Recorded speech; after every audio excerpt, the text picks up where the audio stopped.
kita bahas insya Allah sore ini terkait sabilillah dan gharim.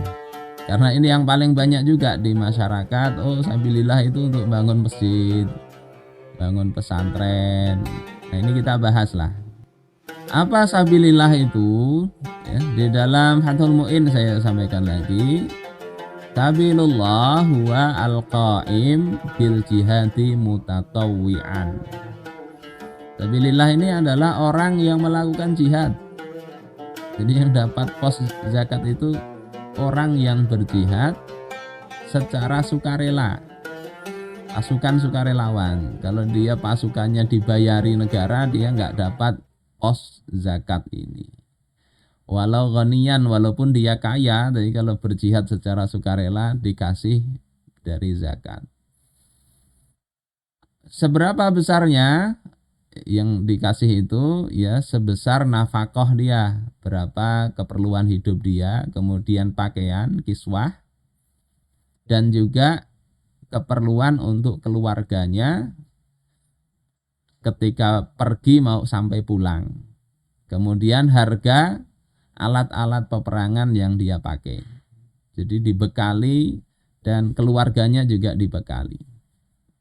Ini bentuk apa dikeluarkan dari pos zakat seperti itu. Ini dalam mazhab Syafi'i. Begitu juga ini pendapat yang muktamad ya, pendapat yang dipegang dalam mazhab Syafi'i yang kuat di mazhab Syafi'i, yang mewakili mazhab, yakni yang namanya sabilillah atau sabilullah itu adalah al-jihad, perang. Ini penjelasan Profesor Dr. Muhammad Az-Zuhaili. Li'annal mafhuma fil isti'mali al-mutabadir ilal afhami urfan wa syar'an anna sabilallah huwa al-ghazwu wal jihad. Kata beliau, karena mafhum yang digunakan secara urf dan syar'i, bukan secara bahasa saja, bahwasanya sabilillah itu adalah al-ghazwu wal jihad, peperangan dan jihad. Wa aktsaru ma jaa fil Qur'anil Karim kadzalik. Mayoritas atau sebagian besar yang terdapat kata sabilillah di dalam Al-Qur'anul Karim itu adalah memang al-ghazwu dan al-jihad. Ini juga diperkuat dengan riwayat Abu Sa'id Al-Khudri bahwasanya Rasulullah SAW mengatakan la tahillus shadaqah, tidak halal sedekah. Sedekah ini maknanya zakat di sini. Li ghaniyin, kepada orang kaya, illa li khamsah, kecuali kepada 5 orang. Nah, salah satunya adalah al-ghazi fi sabilillah, orang yang berperang di jalan Allah. Jadi sabilillah itu begitu. Dan ini ittifaq 4 mazhab sebetulnya. 4 mazhab itu bahwasanya sabilillah itu urusannya dengan perang. Yang itu mewakili pendapat mazhab itu begitu. Kalau enggak terkait dengan perang, bukan fisabilillah. Dan ada 3 tipe. Yang pertama itu adalah al-ghuzatu fisabilillahi ta'ala, orang yang berperang itu sendiri, ghazinya, yang mereka enggak punya bagian dari pos pengeluaran negara. Jadi mereka tidak digaji. Ini yang tadi sudah dijelaskan di dalam Fathul Mu'in juga. Nah, ini muttafaq alaih indal fuqaha. Untuk urusan ini enggak ada beda, para fuqaha sepakat. Kemudian pos kedua yang termasuk fisabilillah itu adalah masolihul harb, untuk sarana atau kemaslahatan perang. Ini misalnya disebut oleh mazhab Malikiyah, seperti membangun dinding atau tembok pembatas untuk negara atau negeri dalam rangka menjaganya dari serangan musuh. Bangun benteng itu bisa dibiayai dari pos zakat. Kemudian membangun marokibil harbiyah,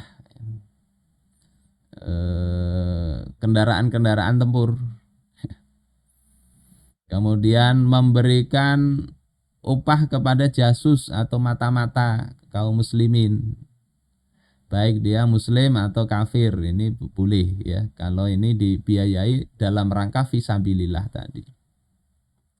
Ini menurut Malikiyah. Kemudian mazhab Syafi'iyah sebagian juga membolehkan untuk membeli peralatan tempur, as-silah wa alatul harb. Pokoknya fisabilillah itu baik secara langsung kepada pasukan atau enggak langsung itu dalam rangka membangun fasilitas tempur, itu boleh ya, boleh masuk fisabilillah, bisa diambil dari pos zakat. Kemudian tipe ketiga itu al-hujjaj. Hujjaj itu para jamaah haji, tetapi ini menurut qaul Imam Ahmad, yang kata Ibnu Qudamah itu adalah qaul yang lemah. Kalau mayoritas ulama yakni Hanafiyah, Malikiyah, Syafi'iyah, Imam Sufyan Ats-Tsauri, Abu Tsaur, Ibnul Munzir, dan ini adalah riwayat dari Imam Ahmad.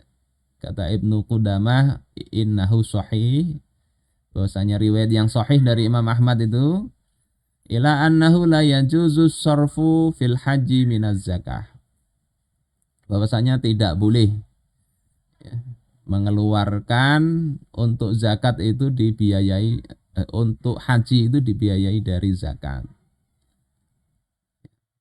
Walaupun ada riwayat ya haji itu fisabilillah juga, tapi ini enggak masuk dalam kategori itu.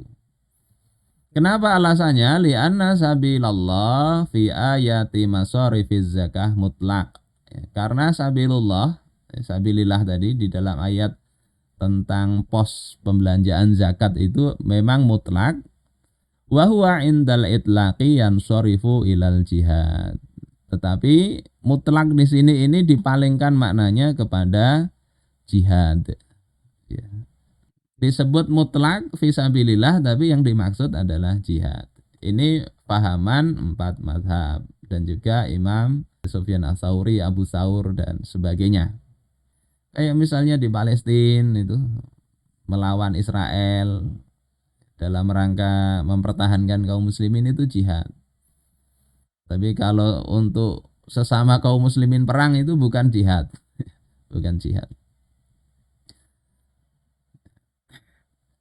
Hanya saja ini memang ada pendapat yang berbeda. Ya. Bang, ini pendapat yang lemah sebetulnya. Kalau ngikuti mazhab Syafi'i nggak boleh ngambil pendapat ini ya. Walaupun ini sebagian ulama Syafi'iyah. Di dalam kitab Marahul Labid, Al-Qaffal itu telah menukil dari sebagian fuqaha. Nah, ini nggak jelas sebagian fuqaha ini siapa. Bahwasanya mereka ajazu sorfas sodaqat ila jami'i wujuhil khair. Sebagian fuqaha itu mereka membolehkan untuk mentasarrufkan zakat ke seluruh bentuk-bentuk kebaikan. Jadi fisabilillah pokoknya semua yang baik lah. Mengafani jenazah, misalnya membangun benteng. Nah, kalau membangun benteng ini masuk fisabilillah ya. Kemudian memakmurkan masjid, karena beliau memahami fisabilillah itu adalah umum yang mencakup seluruhnya, begitu.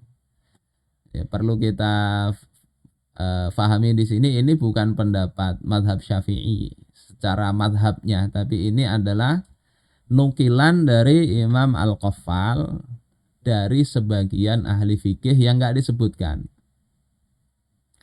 Sementara para ahli fikih mazhab Syafi'i seperti di sini di dalam Bughyatul Mustarsyidin itu jelas dikatakan la yastahiqul masjidu syai'an minaz zakati mutlaqan. Masjid itu enggak punya bagian sedikit pun dari zakat. Id la yajuzu sarfuha illa li hurrin muslimin. Karena zakat itu enggak boleh diberikan kecuali kepada orang muslim yang merdeka. Jadi masjid nggak masuk. Ya, jadi lebih tentramnya itu nggak usah dibayarkan untuk bangun masjid.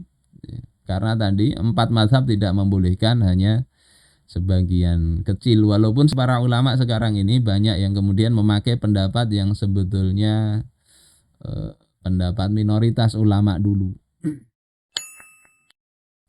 Prinsipnya tergantung kepada mana pendapat yang diambil oleh muzaki dan juga mustahik. Sekali lagi ini karena masalah fikih ya, walaupun tadi sudah saya jelasin bahwasanya pendapat yang lebih kuat menurut 4 madhab itu adalah fisabilillah itu untuk perang baik secara langsung maupun peralatan-peralatannya. Tetapi memang ada tadi pendapat kalau dinisbahkan ke Imam Al-Qafal juga kurang tepat ya. Cuma Imam Al-Qafal itu kan menukil perkataan sebagian fuqaha yang di dalam tafsir Marahul Labid tadi itu tidak disebut siapa fuqaha itu. Kalau kita cari-cari memang ada kayak Imam dalam riwayat Imam Ahmad yang tadi untuk haji. Itu karena ada nasnya. Tapi oleh Imam Ibnu Qudamah yang lebih tepat adalah nggak boleh itu ya. Nggak boleh. Ibnu Qudamah itu masih mazhab Imam Ahmad juga. Nah, meskipun begitu kita tahu ini mungkin ini lemah sekali menurut kita. Tapi ketika ada orang memang menganggap itu yang kuat, itu dia pendapat yang dia pegang, ya kita nggak ngapa-ngapain ke mereka. Karena hukum syara' itu adalah menurut apa yang dia duga paling kuat. Jadi nggak usah kita pertentangkan lagi kalau orang berpikir begitu asal memang dia punya pandangan begitu. Jadi ya sah menurut dia. Itu ke yang membayarkan. Kalau yang membayarkan ini dalam hati menganggap itu pendapat yang lemah, dia mengikuti jumhur ulama, kemudian pendapat 4 madhab tadi, kemudian dia bayarkan dengan hati yang enggak mantap begitu, ya berarti belum bayar zakat, itu intinya. Belum bayar zakat. Jadi mana yang mantap di hati para pemirsa itu ambil amalkan, nggak apa-apa insya Allah. Karena ya ada ulama yang membolehkan begitu. Terus yang kedua, bagi guru ngajinya yang dikasih, itu ya dilihat juga guru ngajinya ini mengikuti pendapat apa.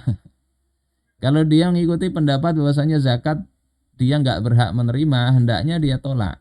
Kalau tahu itu zakat. Kalau tidak disebut itu zakat, ya nggak usah nanya-nanya, nggak apa-apa. Terima ya insya Allah nggak apa-apa juga. Ya, nggak apa-apa. Karena memang menerima sesuatu itu tidak mesti kita harus mentajasusi atau memata-matai ini uang apa, dari mana, tidak mesti begitu. Cuma kalau kita menduga ini musim-musim zakat ya, kemudian muncul dalam lintasan pikirannya ini zakat ini yang dikasihkan ke saya, sementara saya merasa nggak nerima, maka ditolak saja, sampaikan terang-terangan, mohon maaf, saya nggak nerima zakat. Insya Allah. Kemudian sisa dari zakat ini yang fisabilillah ini mestinya dikembalikan. Ini saya kutipkan dari Al-Mu'tamad fil Fiqh Syafi'i. Kalau seorang yang ikut jihad, ya Al-Ghazi itu mengambil zakat, tetapi si prajurit ini tidak keluar, artinya tidak ikut berperang ternyata, maka fayajibu ayyas tarji'aha. Wajib untuk memintanya kembali. Wajib dikembalikan. Begitu juga wakaza laumata fit thoriq. Begitu juga kalau dia di dalam perjalanan meninggal, maka harta zakat tadi ya dikembalikan ke pos zakat. Atau dia menahan diri, nggak mau dia berperang, kemudian dia bulik ya, kembali, maka harta zakat juga harus dikembalikan.